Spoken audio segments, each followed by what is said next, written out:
Well, I have to give you the context of the story. I heard from friends of mine that they were coming to New Mexico to a conference called the New Humanity. And it was also New Humanity and the Mayan calendar. And the context of it was the indigenous people who were presenting. My attraction was that friends of mine that I haven't seen for a while from back east were going, and a couple of friends locally were going. And then uh, the program itself included those I really love, like Barbara Marx Hubbard and the usual suspects that we've all heard and loved. And I was looking forward to seeing them again. Some of them I know. And so that's what got me here. Now, I realized too that the program, the whole thing was, there was a context here, which was indigenous. And I have no particular relationship to that. I'm not earthy. I don't think I've got any earth in my sign whatsoever.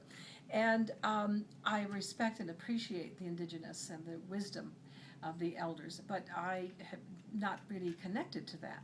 So I came, and of course the first night discovered that I was suffering from altitude sickness. So while my friends went off to the ceremonies, the opening ceremonies, I went up to my bed and laid there and began to ask the question of myself, what is it the indigenous people have to teach me? What is the wisdom that they're carrying forward?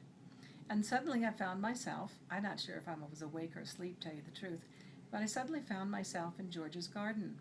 If you know George's garden, you know it's a very beautiful place to be. And as I sat there in the garden, I could hear the sound and the music of the flowers and the trees. And I was listening to sounds that are way beyond my normal hearing. And then I looked up at the sky and began to feel the color, the blue, the cool of the blue, the soft textures of the clouds, the experience of the colors in the flowers, the bursts of red and yellow, the burst of the yellow sun that could feel the light and the warmth of it at different sensual levels that I normally am aware of. And suddenly I was aware that the grass itself was so vibrant and green, and luscious, and all the colors sort of came alive for me. And then, as I sat there, I realized the earth itself was moving, and suddenly recognized the kingdom upon kingdom beneath my feet as well, of the ants doing what ants do, and the spiders being busy with spider business, and lizards, and all the life that comes alive in the garden with bees, and just being aware at a level that I'm not normally in touch with. And I began to recognize that this is the world that the ancients lived in. This is the world that the indigenous people come from.